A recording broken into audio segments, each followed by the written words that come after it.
Do you have a compelling vision for 2025?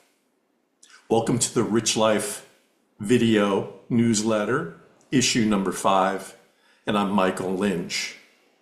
My promise to you in this series is to share wisdom I've gained from people who live rich lives.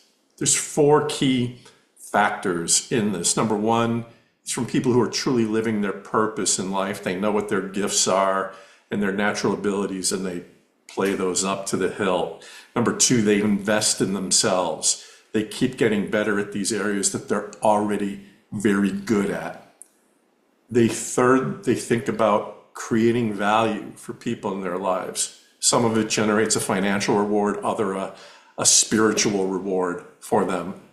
And then 4th, they all have a dream team or a genius network or a group of contacts who help them get to where they're trying to go in life and vice versa. It's a wonderful combination. Today, I want to feature a gentleman named Mike Foster, who I get his emails on a weekly basis. If you want to check out Mike, he's at mikefoster.tv. And he's an executive coach, and he's written a book. And I just find so much wisdom in his email marketing. And he had sent an email recently titled, "Do you have a compelling vision for 2025?" And I want to share with you just succinctly what he said, and it can lead to an exercise for you. I hope it will lead to an exercise for you.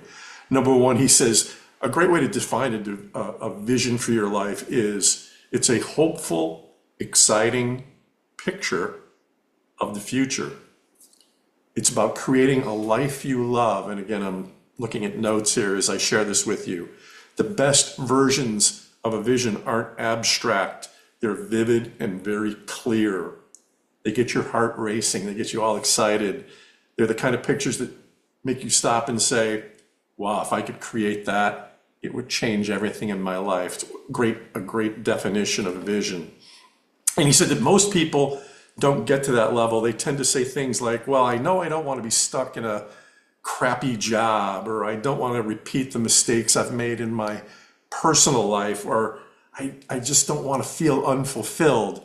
It's kind of doing things in the reverse order there, but he suggests a more proactive approach in creating a vision. So I want to just share with you he has 4 steps to creating a compelling vision that would be a great reason for us to have our 1-hour complimentary talk that I'll discuss at the end. But number 1, he says, take some time to reflect.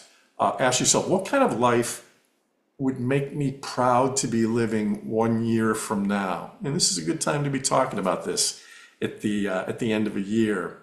Don't rush this. Just write down your thoughts. He says, next, step 2, get very specific.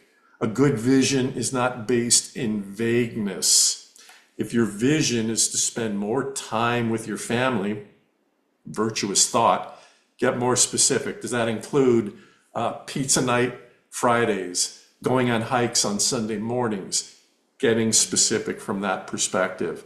I want to be happy does not work into a vision. Number 3, write it down. If a vision that stays up here gets fuzzy and can be easily sidetracked from, write down the things that you want as part of your compelling vision. And 4th, break it down.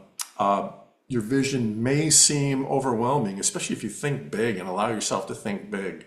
The key is to break it into smaller, as he calls it, micro visions. Love that term. What's the first thing you can do to start moving toward it? What's the next thing you can do after that, step by step? It's also a good reason to work with a coach. There's a shameless plug there. In closing, michaeljlynch.com. Book a free 1-hour appointment. If you do that, I'll send you the outline to discuss these steps if that's what you'd like to discuss. But I really want to be talking to people now about creating a compelling vision in their life. May God bless you. May you thoroughly enjoy this holiday Christmas season, and look forward to meeting you and talking very soon.